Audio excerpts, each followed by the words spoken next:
dear William and Mary, however far we stray. A noble cottage, hear us now, thy children sing to thee today. Dear college, old in years and fame, and richly old in honors too, time shall not dull the shining name, whose gleam our songs will e'er renew. And as years go by, dear William and Mary, our fame will never cease. But each new year rejoice to see thy children's praise to thee increase. We honor thee not for our gain, but to make known thy majesty, thy truth and courage that remain, however harsh the fates may be. As through troublous years, dear William and Mary, our country fought, so thou hast fought, and won and lived to hear thy children singing to thee now.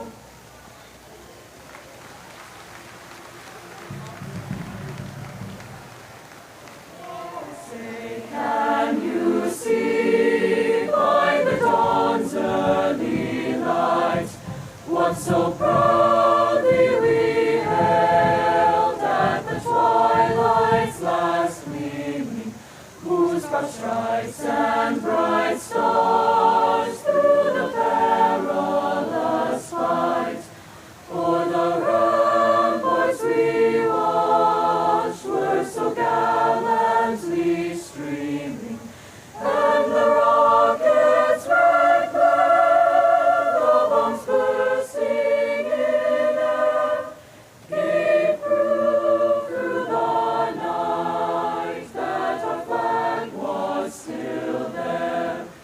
Oh, say does that star-spangled banner yet wave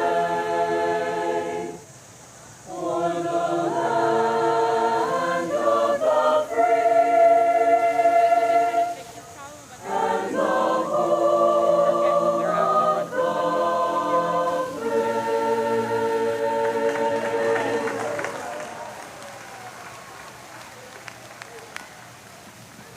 Thank you, choir. Good evening and welcome. Please be seated. New students, OAs, RAs, let me hear it. Make some noise. All right, that's awesome. This evening marks the official start of the year. As always at William & Mary, we do this with so much fanfare. The weather is always this glorious in Williamsburg. We're off to a great start. And to the families watching on live stream, we are so glad to share this moment with you. You've got an evening ahead of you, let me tell you. William & Mary begins each of our most important ceremonies by recognizing the university's history in our land acknowledgement and labor acknowledgement, created in consultation with descendant communities. You will find both statements in the program.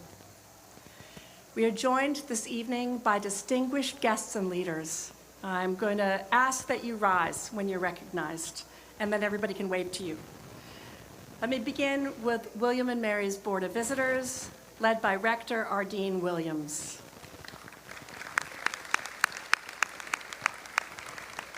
William & Mary's 27th president, Taylor Reevely and Helen Reevely.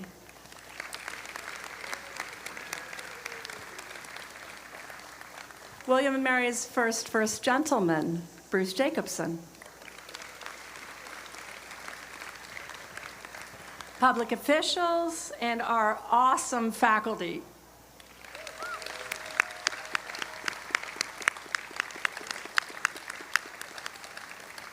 So glad you're here.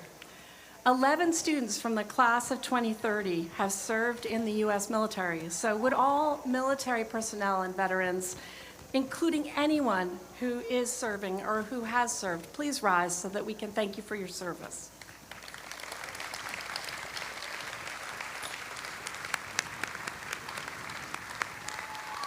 Woo! Thank you. It's my tradition as president to bookend each academic year with a special flourish which comes from a game that I love. Maybe you know it, Ultimate, anyone? Any Ultimate players here? Okay. You're gonna have to have your hands up very soon. All right. For those who are new to this flourish, my tradition, let me explain a little bit about why I do it at the beginning and the end of the year. Ultimate is self-refereed. Even at the very highest levels of the sport, players call their own fouls and solve disputes on the field together. That idea is anchored in a rule called the spirit of the game. The spirit of the game places the expectation to play fairly on every player. So here's the rule, quote, I'm reading from the current edition rules. Highly competitive play is encouraged, but never at the expense of mutual respect among competitors, adherence to the agreed upon rules, or to the basic joy of play. That's the spirit of the game. I share this as a reminder of why we are here, the basic joy of teaching, of learning, of making new knowledge together as a community. The class of 2030 and our new students of every class hail from 47 states and the U.S. Virgin Islands from 22 countries. 9% are first in their families to attend college, and that number grows when we add transfer students. Last spring, I was speaking with a group we call the President's Aid. Some of you will have seen an invitation to apply to that group. It's about 23, 24 students who come from all walks of the campus, all degrees, all years. And I was talking with them about the community culture that we cultivate at William & Mary. We were talking about something kind of small, which was we go from key cards to phones for ID to get into dorm buildings. They described William & Mary to me as a place where we hold the door open for each other. So it is better to have a phone because you're less likely to leave that behind. But in any case, a person who knows you is going to hold the door open when you arrive without your key. We are a hold the door open community. They meant it literally and they meant it figuratively. The way I understood what they were saying is that this is a community that intentionally works to support one another. We play fair. We play with a spirit of mutual respect, and we call each other into our values of integrity and respect when we have conflict to resolve that conflict. At William & Mary, you will find classmates and advisors, professors and staff who will hold the door open for you so many times. A little later, you will pass through the doors of the oldest academic building in the United States, continuously in operation, and your passage will mark the ceremonial start of your time at the alma mater of the nation. These doors here have weathered centuries of change. They persist with sturdy endurance because of the care and support of each person in this community. So tonight, I am bringing you a solemn and a joyous charge, which is that you also must hold the door open for every person who follows you, everyone who follows you through today and in the decades to come. This is how we understand civic leadership working. All of us have a chance to leave our university better than when we found it, and we have so much joy in that work pursued together. That's how we go for the long play. That's how we go for the long pass. And that's how we win together. So that's why I throw a long pass at the start of the year. I hope you catch the disc, and you're going to be looking for it at your commencement. All right? Ready? This is, by the way, a disc or a lid. It is not a Frisbee. It's regulation. Hands up. Okay? Let's see back there. Ready?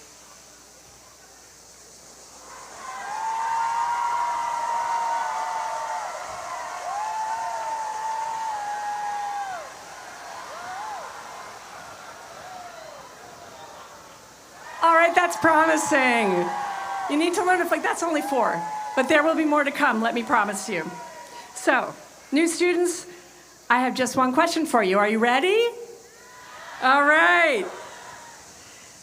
We're going to be going along together all year. Please welcome our Chief Academic Officer, Provost Pagiagoras. Thank you, President Rowe, and good evening, William and Mary. We couldn't be prouder that you chose William and Mary for your next adventure. And it will be a great adventure, I promise you that. I know that you arrive here with a lot of questions. Some are big ones. What do I want to do with my life? Who will I become? Some are probably a little bit more immediate. Where exactly is my 8 a.m. class? Why did I sign up for an 8 a.m. class? This is a question I asked myself multiple times. And you know, the corollary to that, what do I do to drop my 8 a.m. class? You'll figure those things out. I know that you will. President Rowe has charged you with holding the door open for every person who follows you. I want to offer a charge of my own. Be curious before you are certain. Sounds easy, right? It isn't. We live in a world that rewards certainty. We are expected to have an opinion, quickly, if possible, almost about everything. And once we have expressed it, likely publicly, changing our minds can somehow feel like losing. Social media doesn't help. The algorithms quickly learn what you like, what you believe, what keeps you watching. And then they give you more of the same. A university should do exactly the opposite. Over the next 4 years, you will encounter ideas that excite you, ideas that confirm what you already believe, and ideas that challenge you, surprise you, and occasionally make you angry. When that happens, resist the temptation to decide immediately that the other person is wrong. I know, easier said than done, but bear with me. Get curious. Ask yourself, am I missing something? What am I missing? What does this person know that I don't? What are the experiences that this person went through to have them, to make them have these opinions and see things differently? And importantly, assume good intentions. That does not mean agreeing with everything that you hear. It does not mean being easily persuaded. And it certainly does not mean avoiding difficult questions. Quite the opposite. Ask the difficult question. Just ask it from a place of curiosity rather than anger or defensiveness. With the right question, you can turn a confrontation into a conversation. And conversations are where learning begins. I know you cannot tell, but I'm originally from Greece. And I have to say, you know, with the pride that comes from that, the Greeks have been arguing about this for a while, a few thousand years. Socrates built an entire philosophy around asking questions. He believed that recognizes what you do not know is the beginning of wisdom. Admittedly, you know, things did not end up very well for Socrates, for those of you who know your history. But anyway, his method has held up remarkably well. A university should be a place of vigorous but civil disagreement, a place for better arguments. And you're going to hear these two words a lot around William and Mary. So argue your point, defend what you believe, ask hard questions, and my favorite, challenge assumptions. But then do something that can be much harder. Listen to the answer. Have enough confidence in your own ideas to test them against competing ones. And do that everywhere at William and Mary. We welcome it. Do it in your classrooms. Ask your professors. Why? Ask how do you know? Ask what evidence would change your mind. Our faculty welcome those questions. A great question can make everyone in the room, including the professor, think differently. But don't stop when class ends. Some of the most important things you learn here will come from the person sitting next to you at the dining hall, from your roommate, from the person you meet in a club that you almost didn't join, from someone whose life has been very different than yours. Seek those people out. It's very easy to spend 4 years surrounded by people who think like you. Please don't. Your phone can do that for you. William and Mary should do something deeper and much more interesting for you. Explore this university and the people and ideas within it with open-minded curiosity. Being open-minded does not require you to abandon your convictions. It means being willing to discover whether those convictions can withstand serious examinations. Sometimes they will. Sometimes they will need refinement. And every once in a while, you may discover that you are simply wrong. It happens to the best of us. That's okay. Actually, it's more than okay. Changing your mind because you learned something new is not weakness. It's evidence that your education is working. So as you begin your William and Mary career, have the confidence to ask thoughtful questions, the courage to listen carefully, and the patience to learn before you react. Never lose the curiosity that brought you here, because the goal of your time at William and Mary is not simply to leave 4 years from now with more answers. It is to leave with better questions, with a deeper capacity to understand people who see the world differently, with intellectual confidence to defend what you believe and the intellectual humility to reconsider it, and with the curiosity to keep exploring long after you graduate. That's how you will discover not only what you think, but who you want to become. Welcome to William and Mary. We are very glad that you're here.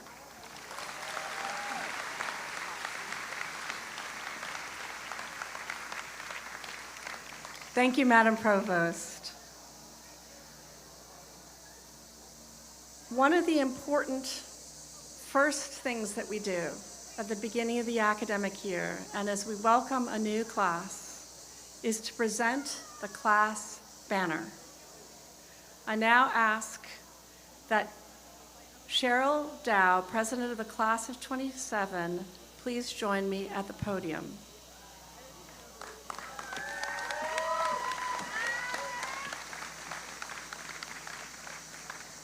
Thank you, President Rowe. Each year, the sophomore, junior, and senior classes welcome first-year students by presenting a class banner. Transfers and graduate students, your banners are already hanging in Sadler Center. In a moment, Devon Henry and Daria Lemeris, presidents of the junior and sophomore classes, will unfurl the Class of 2030 banner. We hope it symbolizes belonging for your class throughout your years here and in the years that follow as you become alumni of William and Mary. The banner will remain here for a week and then be moved to the Sadler Center until your commencement. Since the class has not yet elected representatives, President Rowe, I will please accept this banner on their behalf. Madam President, on behalf of the class, the great class of 2030, I proudly accept it. Unveil the banner.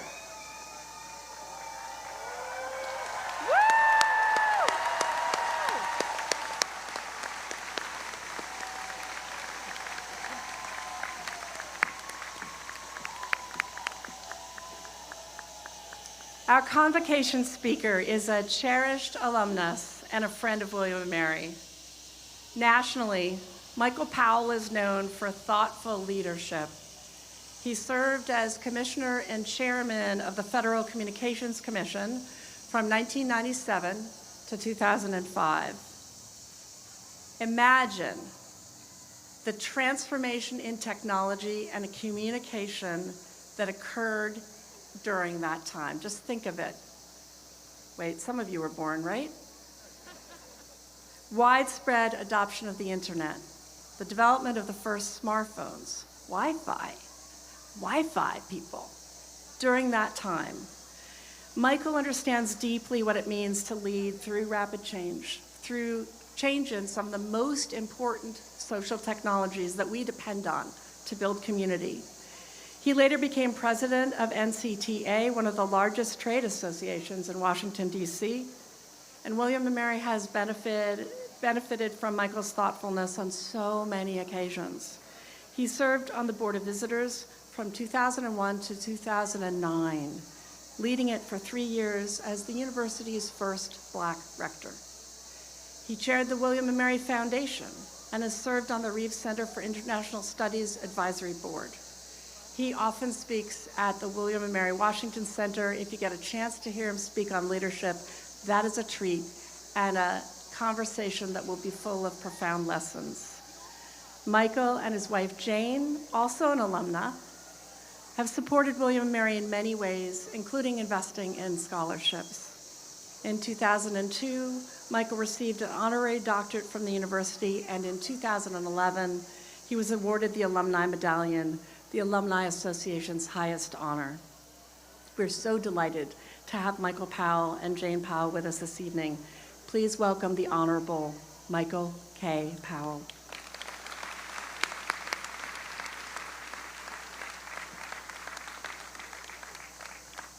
Good evening.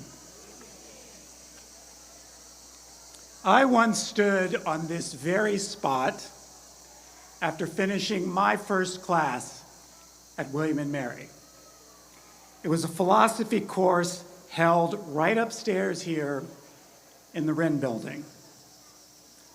My head was swimming with the ideas of Socrates and Plato and Aristotle, and I thought, wow, so this is college.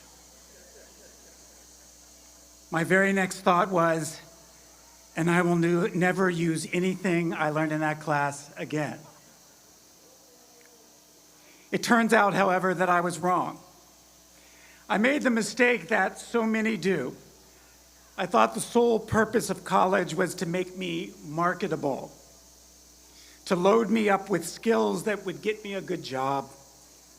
It does that, of course, but what I failed to appreciate was that college is a laboratory for exploring how to construct a good and meaningful life, one that transcends your mere utility. A job certainly can give you opportunity, purpose, and pride, but a job title cannot tell you how to live.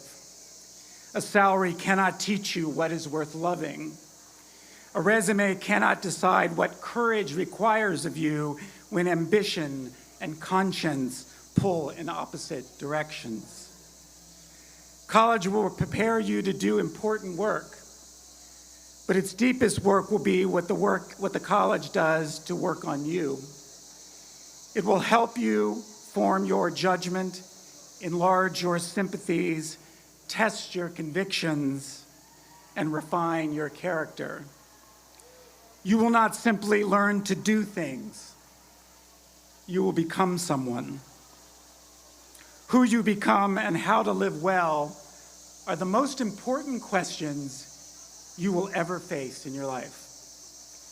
Through these doors, you will begin to find some answers. You will discover thinkers who have wrestled with these questions for centuries.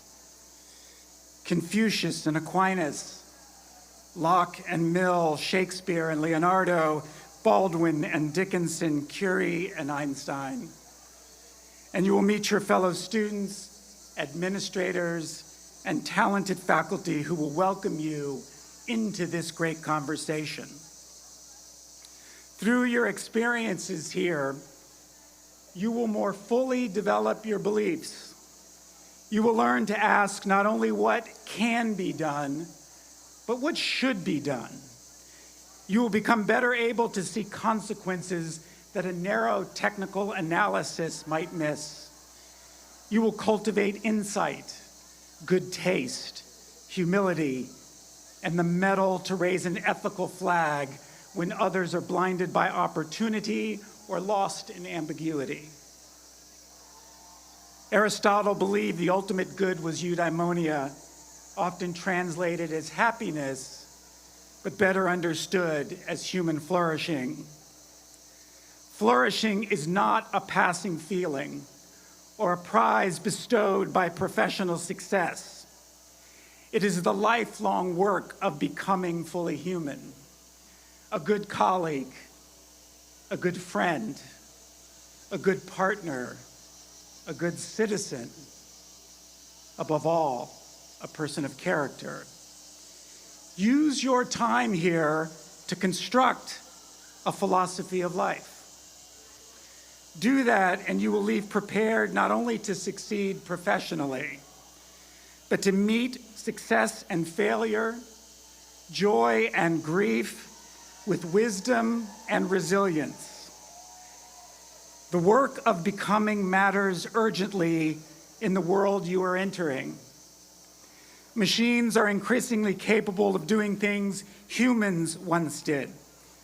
Your education must help you become someone capable of deciding which things are worth doing, whom they serve, and what their human consequences will be. Your most important character traits arise from the lived experience of being human. Your humanity is not a defect to overcome. Your glory cannot be reduced to zeros and one and stored in a data center.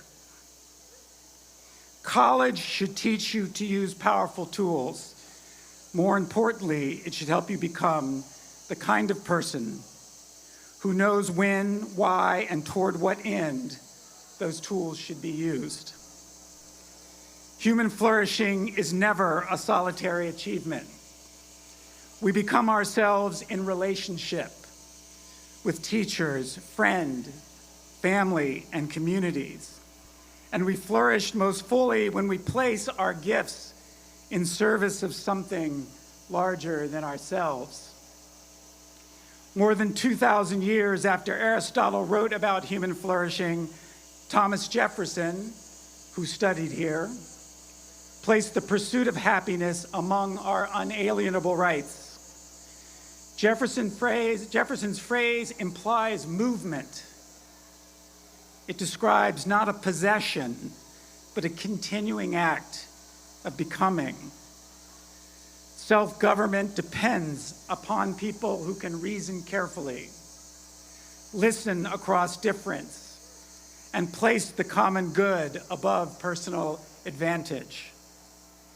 In seeking the good life, you will also learn to build the good society. That is the spirit of William and Mary's Year of Civic Leadership. But the work of becoming does not happen by accident. It happens through the habits you practice and the choices you make. So I offer you 3 invitations. First, embrace struggle. Real learning requires resistance. Tackling a hard problem, encountering a demanding and gifted professor, or staying with a serious book until the end will make you smarter and more resilient. You are not here to produce assignments efficiently. You're here to become wiser. Technology will tempt you to offload that struggle. The temptation is understandable.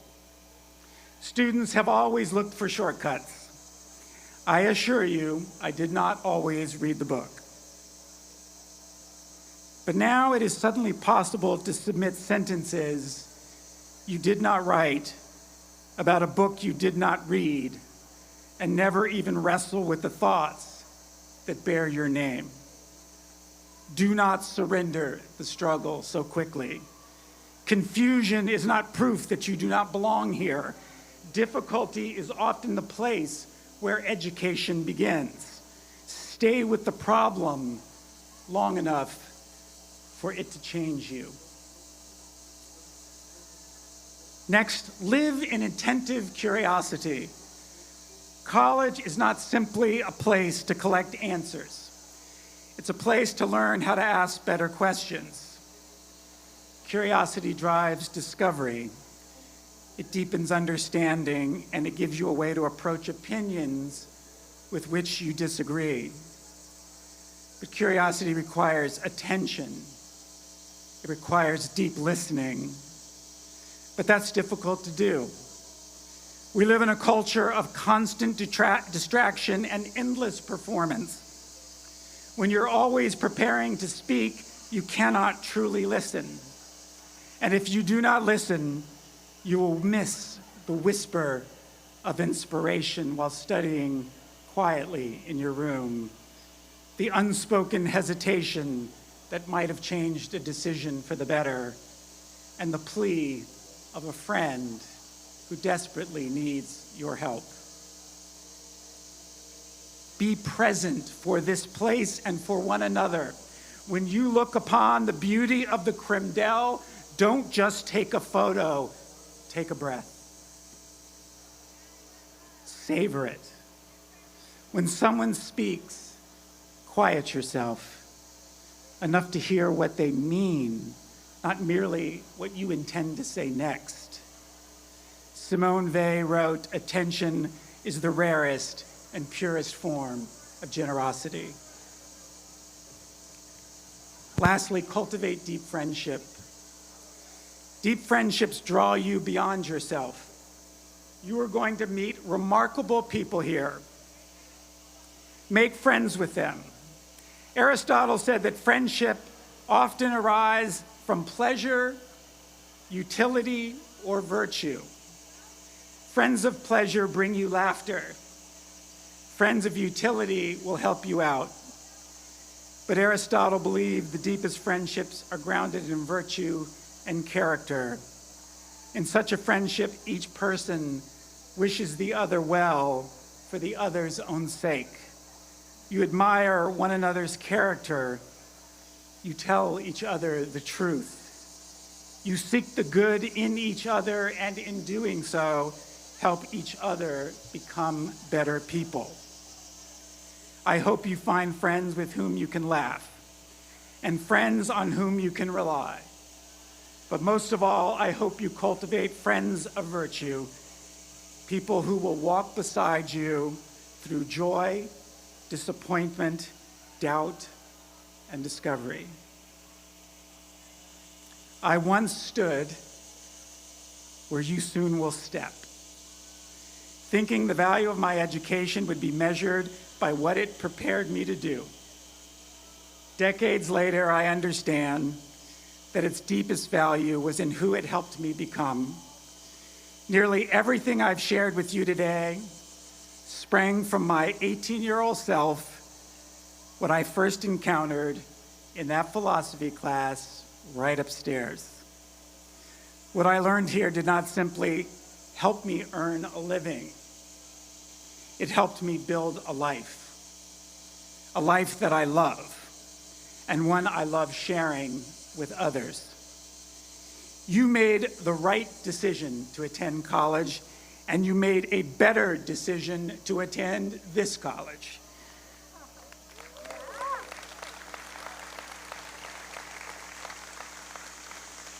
William and Mary has endured through centuries of profound change because education here has always been about more than transferring information.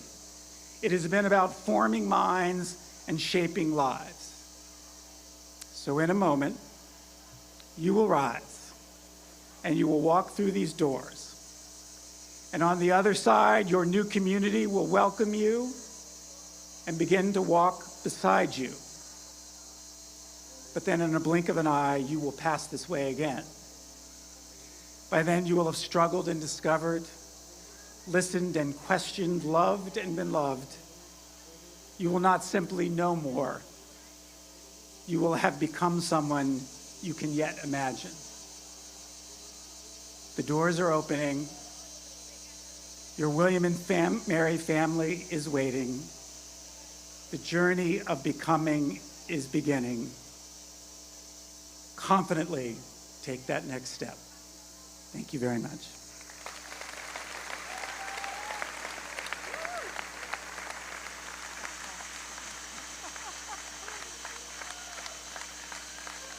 Oh, Michael, thank you for so generously sharing those beautiful and powerful words of advice.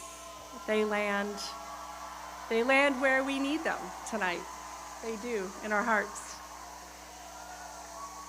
One of the ways that we celebrate this community and the idea of civic leadership is something we close this ceremony with tonight, the President's Award for Service to the Community.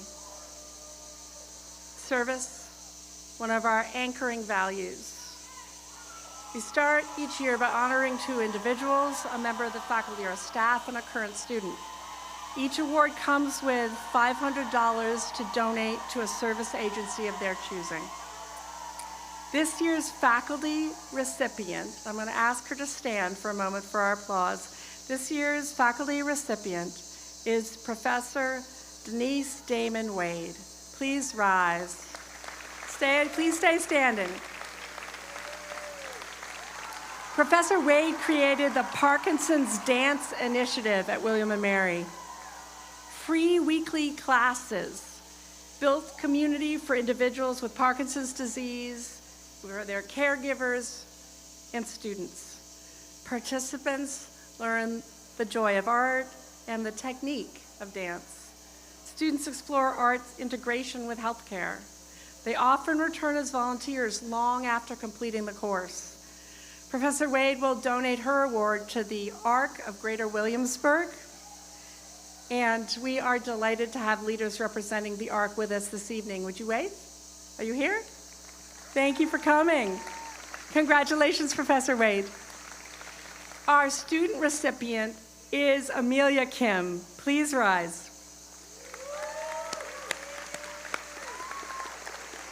Ms. Kim is a member of the class of 2027. She studies integrative conservation. She became involved in service in her first year at the university by contacting the Center for Community Engagement. Any Center for Community Engagement, CECE folks here? Shout out if you are, because we can't see you now. Ms. Kim has served with the Habitat Restore and Dreamcatchers Equine Therapy. She's a team leader for Grove Outreach Center, a food pantry supporting vulnerable families in the area, and she donates this award to Grove. Congratulations, Ms. Kim.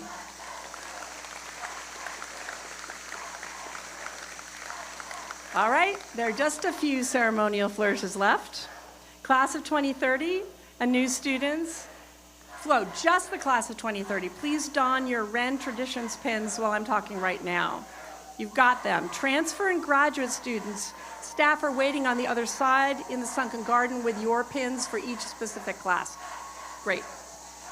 We're going to close our ceremony with the alma mater, and then I will tell you what's coming next. Please rise as you are able and join the choir in singing. Hark the students' voices swelling, strong and true and clear. Alma mater's love they're telling, bringing far and near. William and Mary, loved of old, hark upon the gale. Hear the thunder of our chorus, alma mater hail. God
moment, the provost, Mr. Powell, and I, and our mace bearers will lead the new students through the Wren building behind me. Everyone else, please move swiftly to the other side of the Wren yard so that you can join in the festivities. All right, ready? Here's your cue. Everybody, as president, I formally declare the beginning of William and Mary's 334th year. Let's go!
Please join me in welcoming the newest students of William and Mary.